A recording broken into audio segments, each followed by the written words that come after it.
Hey guys, it's Mike and it's Saturday morning and I have a question for you. I know what I do, but I'd like to know what you guys do or how you think about this. Track design. In my real life, whenever I see railroad tracks, sometimes when I have time or when I can, I like to hunt them down. Not so much the main lines. I don't really care about that so much. We all know where they go and what they do. Doesn't matter. It's the branch lines and the industry tracks that I like to hunt down and see where they go. And I think that's cool because I want to see what customers they serve. And what some of these track designs, I don't. When you guys do your track designing, I know what I do. You know, my track planning and design, I always think if the train is going to come down from here, we can't put the locomotive in the customer siding and pigeonhole it there because it's got to get out. So we have to design our track so when the locomotive comes down, the cars are in front, we can shove them into the siding. You know, and I always thought, well, you would need, like in all my, so my layout here, we have the yard.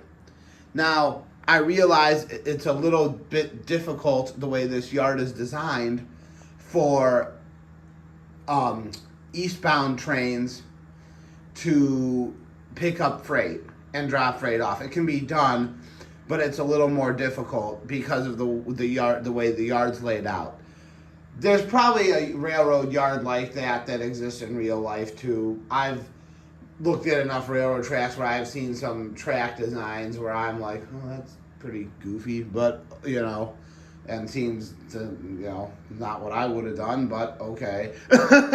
You know, so things aren't always perfect. We live in an imperfect world or whatever. But, and actually, to be truthfully honest, the reason the yard ended up like this is because it is very difficult using Bachmann Easy Track to make a ladder track yard. I had a ladder track yard over here. It didn't work. It was hard to get it all to snap together and work right, and I had to redo the design on it because it didn't work. And plus, I don't have the space for this anyhow, so we just have this little yard like this. That is why there's an end-around track, though, because cars can be set out there, and eastbound trains can come in, tie down their train on the main line, you know, and pick it up and pick their cars up back out onto the main line and back out and, you know, hook up again. I originally wanted to have an interchange track here. I don't have the space for that because that is an exit out of the yard for eastbound and for the locals. So the yard here, this is the best that I can do, right? This is the best that I can do, you know. Probably in the real world it's probably the same thing. We need a yard and this is all we got and we gotta live with it. So, but we do have an end-around track for some auxiliary, and we just kind of stash things wherever we can, and it's just a satellite yard anyhow. My operation, and I think the real railroad may not call it this and may not work like this. Well, I think it works like this. They may not call it this, but I do think it's the same idea. For a time, a short time, I worked on the road for ABF freight system, the big less than truckload carrier with the green trucks and the gray trailers. You've all seen them. Some of you may even have some of their trucks on your layout. And the way the system worked there was you had what were called break bulk terminals and you had what were called end of line terminals. And break bulk terminals were freight would go to them, go through them, and, you know, also depart from them. End of line terminals where was, you know, a terminal in the city and freight would come from it or go to it. But really rarely ever, almost never, did freight go just through those terminals. This yard here is an end of line yard, essentially. It's a satellite yard outside of an industrial an industrial branch line. Freight comes to us for delivery to the customers. The customers then ship products out, and we ship freight out. It's an end-of-line terminal. The yard manager tells dispatch, I have this for pickup. The yard manager sees what freight is coming in and, sets up the train, calls the customers and sets up for pickups and deliveries.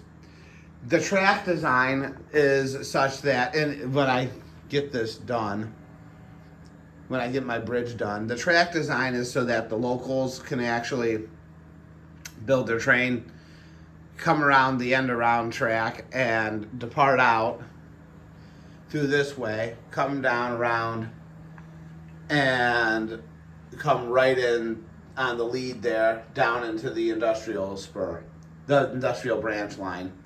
And then the branch line we've got a branch off of a branch. But when I did this design, I said, well, we need to have it end around. That way the locomotive can get around the train. Now, in real life, I have seen plenty of industrial spurs and stuff looking on Google Maps, and even searching my own a little bit when I have time, which isn't very often. They don't always have end around tracks, or the way the trains work, they don't always have end around tracks. And I thought, well, so would they use two locomotives then? Well, the answer is yes. The Wheeling and Lake Erie Railroad absolutely does. They'll send a train from Brewster Yard to a couple of stops. They got a lumber yard in Orville, and then there's a grain silo in Smithville, and they'll run those two stops together on the same route, and they put a locomotive on the front and a locomotive on the back. And that's how they don't, because there's nowhere for them to end around. Me being a model railroader, I guess I decided, especially, and it works here because these industries produce a lot of cars. Because remember this, I learned this week. If you guys don't watch Killer Bee's channel, you should, because he has a wealth of railroad business knowledge. It's not so much about the trains and the cars, but it's about the business side of it that you're not going to get anywhere else. And this week they actually interviewed a salesman for a short line railroad, and the guy said, yeah, we don't want just one car, we want 10 cars, out of a customer. So here we've tried to do that with these stops, get 10 cars out of there. But I'm curious, you other people, when you're designing your track, do you guys think, well, because like the way I did it was I thought, well, we need to have an end around because the train's going to come in from here. Then we have to give the locomotive a way to cut off and escape and get around to the other side of the train so it can then, do its switching and work its industries. That's what I thought how I would do my track design. And it's funny because I often think, like, would the real railroad make track like this? Well, the funny thing is, I was looking at, in Solon, Ohio, near where I live, there's an industrial park, and I think right now there's only 2 customers in there for the railroad, Home Depot and a cold storage place. There used to be more.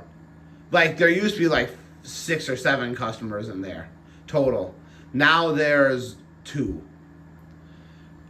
The other places, I don't know, they changed their business. They don't ship by rail anymore. Some of them went out of business. There's that. But there's a paper plant that doesn't get rail cars anymore. Sure doesn't look like it. And there's an old bakery, Schwabel's, that went out of business that makes bread. And I was looking at their track design, and believe it or not, it looks exactly like this. 2 switches butt up against each other, and there's the industry there, and there's the industry there. And then there's 2 sidings just like that. And I thought, see, I'm not so far off.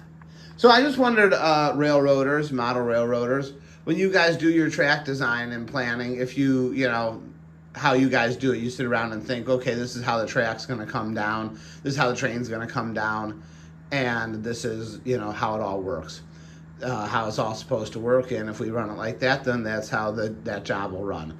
All right, well, anyhow, have a nice Saturday. I got to go out and cut the grass. Goodbye.